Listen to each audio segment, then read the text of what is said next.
بسم الله الرحمن الرحيم ليكن يومك للشعب ودادا ليكن حبك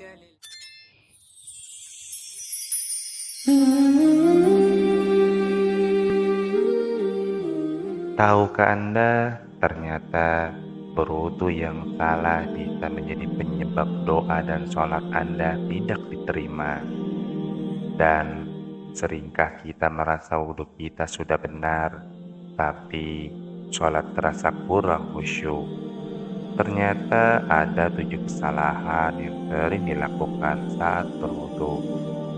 Mari simak video ini sampai selesai agar supaya ibadah kita semakin berkualitas dan temukan kesalahan-kesalahan umum dalam wudu yang sering kita lakukan. Bismillahirrahmanirrahim.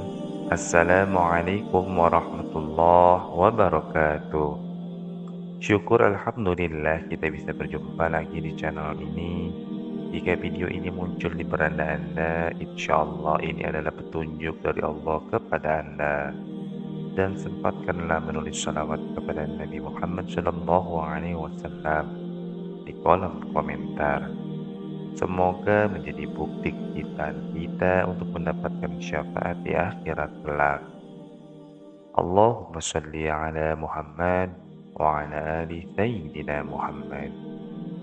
Saya awali dengan doa dan harapan semoga saudaraku setiap nonton channel ini selalu diberikan kesehatan, dilapangkan rezekinya, diampuni dosa-dosanya, dan dipanjangkan umurnya. Amin ya rabbal alamin. Sahabat Islami beriman, ada 7 kesalahan saat berwudu yang sering kita lakukan. Yang pertama, membaca basmalah sebelum berwudu. Dalil tentang membaca basmalah saat berwudu bisa ditemukan dalam hadis-hadis berikut, yang artinya tidak ada sholat bagi yang tidak ada wudu, tidak ada wudu bagi yang tidak membaca bismillah di dalamnya. Hadis riwayat Abu Dawud.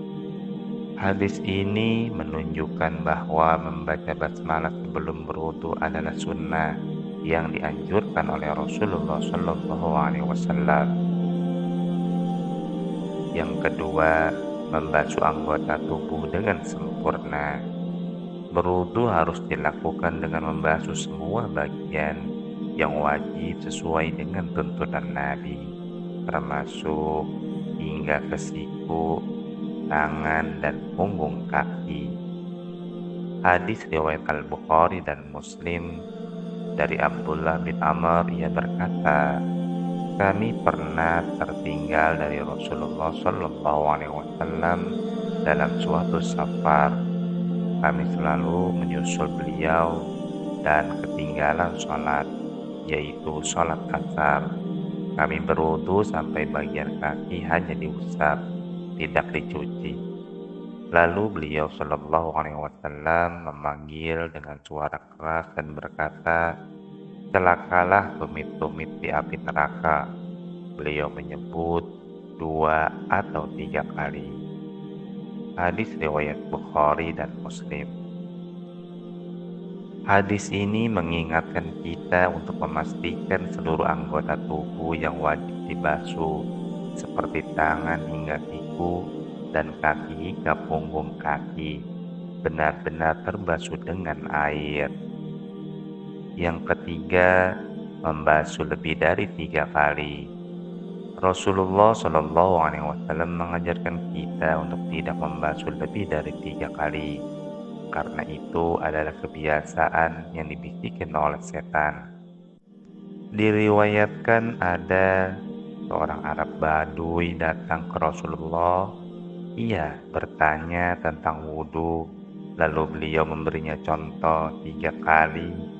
Kemudian beliau bersabda, beginilah cara berwudu. Barang siapa yang melakukan lebih dari itu, berarti ia telah menyalahi sunnahku, zalim atau melampaui batas. Hadis Ibnu Majah. Rasulullah mencontohkan wudu dengan 3 kali pembasuhan untuk setiap anggota tubuh. Jika lebih dari itu dianggap sebagai berlebihan. Yang keempat, boros dalam penggunaan air. Rasulullah Shallallahu Alaihi Wasallam melarang pemborosan air meskipun air tersebut melimpah. Diriwayatkan dari Abdullah bin Amr, ia berkata, Rasulullah Shallallahu Alaihi Wasallam bertemu Sa'ad pada waktu wudhu. Lalu Rasulullah bersabda, alangkah borosnya wudhumu itu, hai Sa'ad. Sa'ad berkata, apakah di dalam berwudhu ada pemborosan? Rasulullah Shallallahu Alaihi Wasallam bersabda, ya, meskipun kamu berada di sungai yang mengalir. Hadis riwayat Ibnu Majah. Hadis ini mengingatkan kita bahwa meskipun kita memiliki banyak air, pemborosan tetap dilarang dalam Islam, termasuk dalam berwudu. Dalam Al-Quran, surat Al-An'am ayat 141, dan dialah yang menjadikan kebun-kebun yang menjunjung dan yang tidak berjunjung, pohon korma, tanam-tanaman yang bermacam-macam buahnya, zaitun dan delima yang serupa bentuk dan warnanya dan tidak sama rasanya. Makanlah dari buahnya yang bermacam-macam itu bila dia berbuah, dan tunaikanlah haknya di hari memetik hasilnya, dan disedekahkan kepada fakir miskin. Dan janganlah kamu berlebih-lebihan, sesungguhnya Allah tidak menyukai orang yang berlebih-lebihan. Ayat ini mengingatkan kita untuk tidak berlebihan, termasuk dalam penggunaan sumber daya alam seperti air. Yang kelima, mendahulukan bagian kanan dalam berwudu. Rasulullah Shallallahu Alaihi Wasallam mengajarkan kita untuk mendahulukan bagian kanan saat berwudu. Dalam hadis dari Aisyah radhiyallahu anha, ia berkata, Rasulullah Shallallahu Alaihi Wasallam itu gemar sekali mendahulukan anggota kanannya dalam segala hal yang dilakukan olehnya, baik dalam bersuci, menyisir rambut, serta mengenakan terompa. Hadis riwayat muttafaqun alaih. Ini menunjukkan bahwa mendahulukan bagian kanan adalah sunnah yang harus diperhatikan saat berwudu. Yang keenam, berkumur dan beristinsyak. Berkumur dan beristinsyak atau menghirup air lewat hidung adalah bagian dari sunnah wudu, tetapi harus dilakukan secukupnya.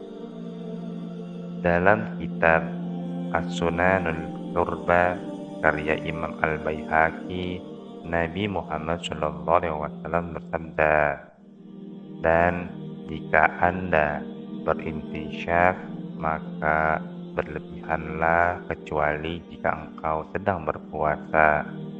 Imam Baihaqi, As-Sunanul Kubra. Hadis ini menunjukkan bahwa kita harus berhati-hati agar tidak berlebihan dalam berkumur atau beristinsyak, agar air tidak masuk ke tenggorokan yang bisa membatalkan puasa jika dilakukan saat berpuasa. Yang ketujuh, mengusap air wudhu dengan handuk. Rasulullah Shallallahu Alaihi Wasallam tidak mengajarkan untuk mengusap air wudhu dengan handuk atau kain. Sebaliknya, air wudhu yang menetes dari tubuh kita dianggap memiliki manfaat spiritual. Rasulullah Shallallahu Alaihi Wasallam bersabda, bila seorang muslim berwudu ketika membasuh muka, maka keluar dari wajahnya dosa-dosa yang pernah dilakukan, matanya bersama tetesan air yang terakhir. Ketika membasuh kedua tangannya, maka keluarlah setiap dosa yang pernah dilakukan tangannya bersama tetesan air yang terakhir. Ketika membasuh kakinya, maka keluarlah dosa yang dijalani oleh kakinya bersama tetesan air yang terakhir, sampai ia bersih dari semua dosa. Hadis riwayat Muslim. Hal ini menunjukkan bahwa air wudhu yang menetes pada tubuh kita memiliki hikmah tersendiri yang dapat membersihkan dosa-dosa kecil kita. Inilah yang bisa saya sampaikan. Semoga kita selalu dapat memperbaiki cara berwudhu kita dan semoga bermanfaat bagi kita semua. Wallahu a'lam bishawab. Subhanakallahumma wa bihamdika asyhadu an la ilaha illa anta astaghfiruka wa atubu ilaik. Wassalamualaikum warahmatullahi wabarakatuh.